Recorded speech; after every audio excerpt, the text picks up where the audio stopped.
Baik. Perwarisan harta yang mengikut adat perpatih, Datuk Perpatih Nan Sabatang, dikatakan memihak lebih kepada wanita dan tidak menepati syarat. Apa pandangan Ustaz? Yang dapat warisan hanya wanita saja, lelaki tak mendapatkan warisan. Lelaki bilik pun tak dapat, tidur pun di surau. Ini adalah adat tradisi jahiliyah. Kata siapa? Kata orang yang jahil. Dia tak faham.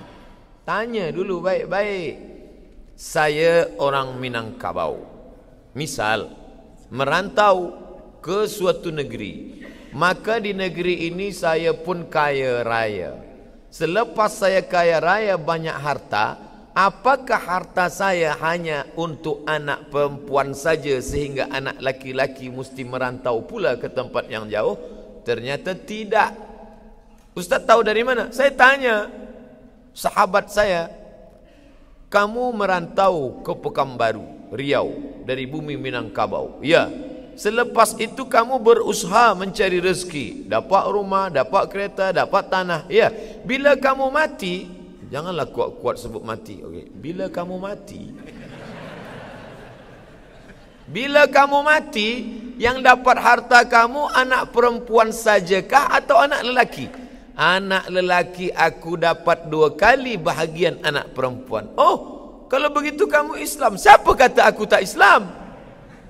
Lalu yang menyebut anak perempuan saja yang dapat tu mana? Itu harato tinggi namanya. Harato tinggi itu harato nenek mama yang perempuan. Ibu saya ada harato tinggi, tanah, kebun padi. Nanti bila dia meninggal, itu dibagikan pada anak perempuan. Nanti bila meninggal anak perempuan, turun kepada cucu perempuan. Itu semacam harta wasiat. Dia tiada hak milik, hanya hak pakai sahaja.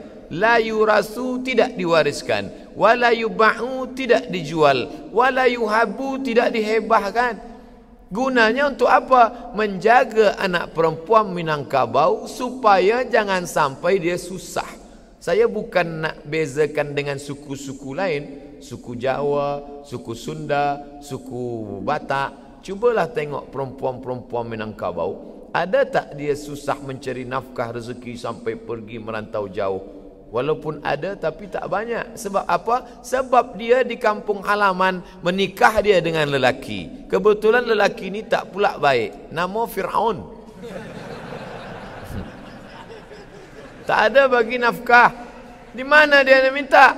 Kalau suku lain dia minta pada saudara dia. Ada saudara lelaki dia. Saudara lelaki baik, bini tak baik.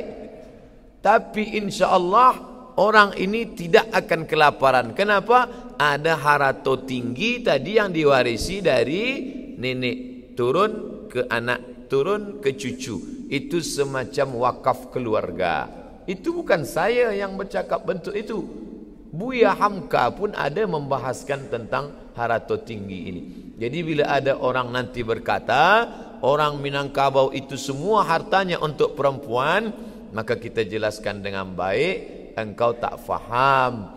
Bila dia meninggal, anak lelaki tepat dapat 2 kali bagian, tetap pakai hukum waris. Apa kata pepatah Minangkabau? Adat basandi syarak, syarak basandi kitabullah. Adat ini basandi syarak. Mana yang tak sesuai syarak, dia akan campakkan. Kalau mahulah menghitung berapa ulama Minangkabau yang masyhur, mereka bukan level kampung sahaja. Imam Masjidil Haram meninggal tahun 1916. Tulis dengan baik. Imam Masjidil Haram meninggal tahun 1916. Namanya Syekh Ahmad Khatib. Alif lam mim nun kaf ba alif waw ya, 9 huruf. Saya masa tengok apalah cara baca ni, alif lam mim nun kaf ba alif waw ya. Rupanya lama saya baca Al-Minkabawi, Minangkabau. Syekh Ahmad Khatib Al-Minkabawi. Nama dia Ahmad Khatib. Merantau. Anak pemuda Minangkabau 2. Kalau tak pandai mengaji, pandai bersilat. Kenapa pandai mengaji? Sebab dia duduk kat surau. Di surau dia bersilat. Lalu kemudian selepas remaja merantau ke Makkah. Nasib baik kalau tuah ada di badan, pasir digenggam menjadi intan. Ahmad Khatib Minangkabau hafaz Quran, hafaz fiqh Syafi'i, hafaz hadis. Nasib baik dekat dengan Syekh Saleh Al-Kurdi. Syekh Saleh Al-Kurdi orang kaya dari Kurdistan. Anak gadis dia pula cantik. Menikah dengan anak Syekh Saleh Al-Kurdi. Selepas itu Syekh Saleh Al-Kurdi dekat dengan penguasa Makkah, Raja Makkah, Syarif waktu itu dibawa ke istana. Syarif jadi imam. Allahu Akbar. Ditakdirkan Allah salah baca Quran. Diluruskan Syekh Ahmad Khatib dari belakang. Diluruskan. Kalau meluruskan bukan kata salah tu imam, bukan macam tu.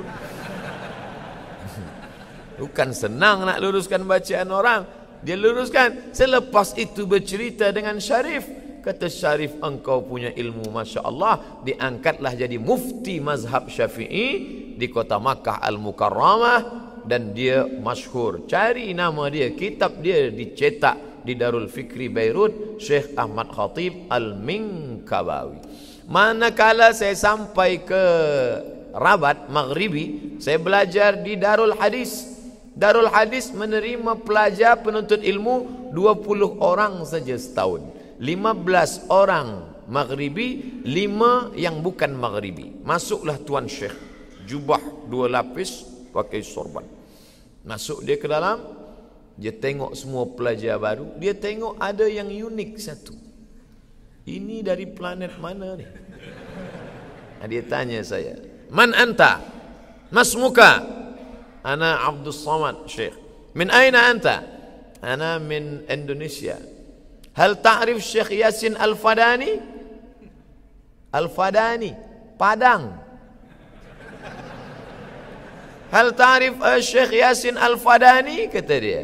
Saya jawab, araftuhu musnidud dunia. Ahli sanad di dunia ini Syekh Muhammad Yasin Al-Fadani. Meninggal tahun 1990. Jawatan terakhir rektor Darul Ulum Makkah Al-Mukarramah. Semua sanad-sanad ulama pasti dalam nama Yasin Al-Fadani.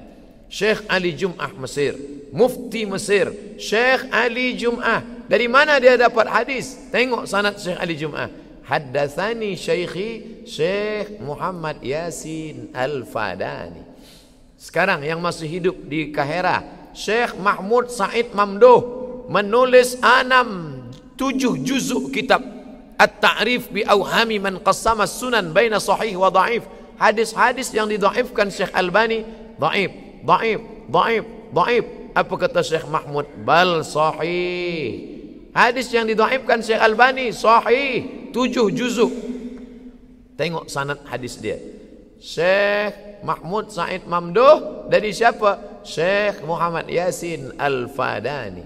Sebenarnya Syekh Maghribi itu nak angkat derajat saya, supaya orang Maghribi yang ada di kelas tu jangan anggap saya rendah. Ini budak ni memang kurus, hitam, buruk, tapi ada orang dia yang menjadi ahli sanad dunia. Begitu cara dia. Maka saya jelaskan siapa Syekh Muhammad Yasin Al-Fadani, musnidud dunia. Saya baru balik daripada umrah.